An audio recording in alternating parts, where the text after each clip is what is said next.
मोदी, क्या कर दिया तूने मोदी, क्या कर दिया, सत्यानाश कर दिया मोदी। मोदी ने सत्यानाश कर दिया ईरान के मसले पे। क्या कर दिया मोदी तूने, ऐसा क्यों किया।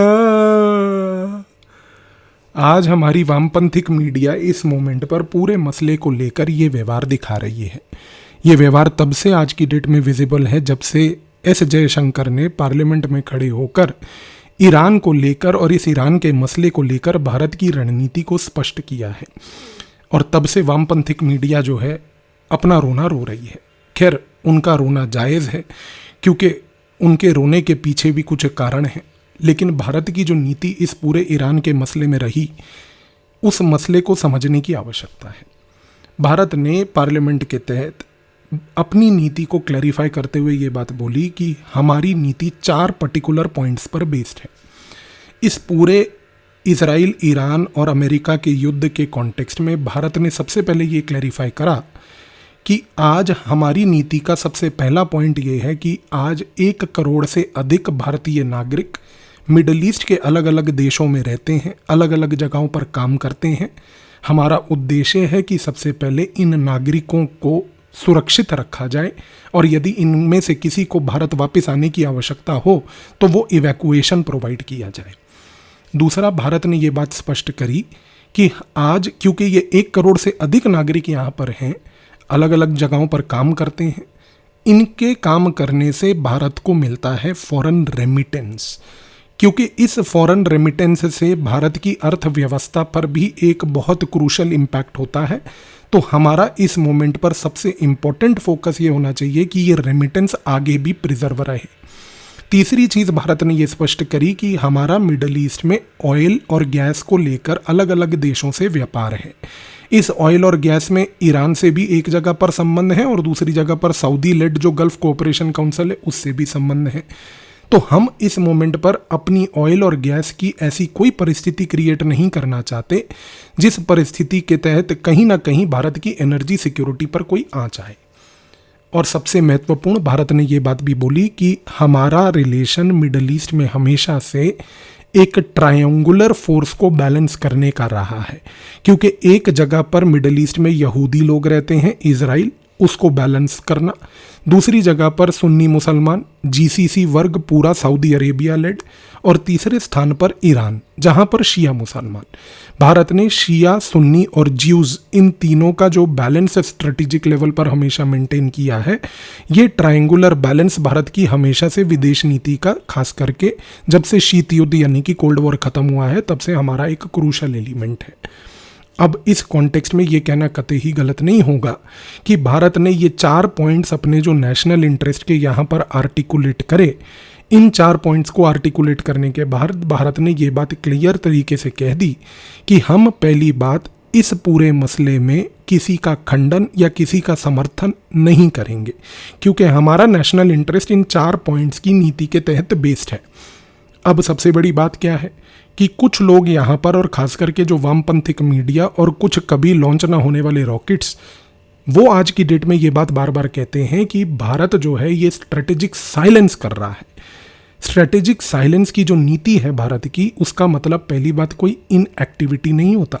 स्ट्रेटेजिक साइलेंस का मतलब ये है कि आप पब्लिकली किसी भी प्रकार का कोई स्टैंड इसलिए मत लीजिए क्योंकि इस स्टैंड के पीछे आपके छुपे हैं नेशनल इंटरेस्ट, जिसकी प्राइमेसी पहली बात तो सबसे ज़्यादा है। दूसरी चीज़, भारत ने इस स्ट्रेटेजिक साइलेंस की नीति से, जहां पर उसने ना तो किसी देश का खंडन किया और ना ही किसी देश का समर्थन किया, भारत ने वेरी क्रूशली और बहुत इंपॉर्टेंटली रिलेशनशिप प्रिजर्वेशन की नीति अपनाई। रिलेशनशिप प्रिजर्वेशन हम इसको इसलिए कहते हैं क्योंकि आप 1 मिनट के लिए चीज़ को समझ के देखिए कि जब आप किसी देश का इस मसले में पहली बात तो खंडन नहीं करते, दूसरी बात आप किसी का समर्थन नहीं करते, और तीसरी बात, आप अपने नेशनल इंटरेस्ट के गोल्स को क्लियरली आउटलाइन कर देते हो तो आपके पास एक स्पेस अवेलेबल होती है जिसको हम कहते हैं स्पेस फॉर मैनोवरेबिलिटी। मैनोवरेबिलिटी का मतलब यहाँ पर यह है कि आज भारत ने ना ही अमेरिका इजराइल का खंडन और ना ही ईरान का समर्थन करके एक ऐसी फ्लेक्सिबल स्पेस यहाँ पर इस मसले पे क्रिएट कर ली जिसके तहत भारत सबसे पहली बात अपनी एक एबिलिटी यहाँ पर प्रिजर्व कर पा रहा है कि कल को मान लीजिए कि उसको अगर इस पर्टिकुलर मसले में मीडिएशन ऑफर करनी पड़े या किसी प्रकार के कोई सुझाव देने पड़े तो भारत को निष्पक्ष तरीके से पहली बात सारे देश सुनेंगे, क्योंकि भारत ने पक्षवाद बेसिस पर किसी प्रकार की विदेश नीति यहां पर नहीं अपनाई। और सबसे बड़ी चीज यहां पर यह भी है कि आज अगर हम भारत की ओवरऑल पूरी की पूरी नीति को देखें तो ये कहना कतई गलत नहीं होगा कि इस नीति में एक प्रैग्मेटिक लेवल का स्टैंस जो भारत ने लिया है उसमें पहली बात तो किसी प्रकार की कोई विचारधारा की लॉयल्टी वो भारत ने शो नहीं करी है। और आज जब भारत अपनी नीति स्ट्रेटेजिक ऑटोनॉमी के तहत यहाँ पर विश्व तौर पर चलाता है तो भारत ने इस नीति के तहत ही यहाँ पर स्ट्रेटेजिक ऑटोनॉमी को अपहोल्ड करते हुए एक चीज़ क्लैरिफाई कर दी है कि हम किसी प्रकार की कोई विचारधारा स्पेसिफिक नीतियाँ नहीं अपनाने जा रहे। भारत आज की डेट में स्ट्रेटेजिक मैच्योरिटी के तहत एक्ट करेगा,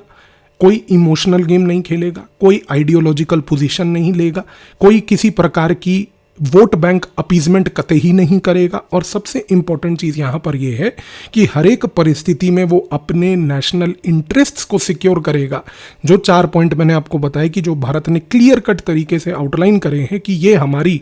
डिप्लोमेटिक रणनीति यहाँ पर रहने जा रही है। इस कॉन्टेक्स्ट में जाहिर सी बात है कि भारत ने एक कॉन्फिडेंट लेवल पर मिडल ईस्ट की ये जो पोजीशन ली है ये एक लॉन्ग टर्म स्ट्रेटेजिक थिंकिंग को मद्देनज़र रखते हुए ली है। लेकिन ऑब्वियस सी बात है कि अभी भी कुछ ऐसे लोग जो भारत की विदेश नीति को चाहते हैं कि वो एक आइडियोलॉजिकल लेवल पर पक्षवाद की नीति पर ही चलती रहे, एक ऐसी नीति ही चलती रहे जिसमें कुछ डोमेस्टिक वोट बैंक अपीजमेंट को हम प्राइमेसी दें ताकि इंटरनेशनल लेवल पर भी हमारा वही व्यवहार जो है हमेशा से यहाँ पर विजिबल रहे। वो नीति अब भारत ने ड्रॉप करके एक प्रैग्मेटिक फॉरेन पॉलिसी की नीति अपना ली है। कुछ लोगों को स्लीपलेस नाइट्स डेफिनेटली मिलेंगी, फर्क नहीं पड़ता, उनका विदेश नीति पर अब कोई इम्पैक्ट और इम्प्रिंट है नहीं। बाकी हाँ ये ज़रूर है उनके पास फ्लेक्सिबिलिटी पूरी है। भारत एक डेमोक्रेटिक देश है, आप अपने पॉइंट को जितना मर्जी उजागर कीजिए, उसके लिए आप कोई भी माध्यम का प्रयोग कीजिए, आप माध्यम पर आके थिएट्रिक्स और रोना धोना भी शो कीजिए, चलेगी नहीं आपकी। देश अब आगे प्रैग्मेटिक तरीके से लॉन्ग टर्म विजन के तहत चलेगा और अपने नेशनल इंटरेस्ट को ही सेफगार्ड करेगा।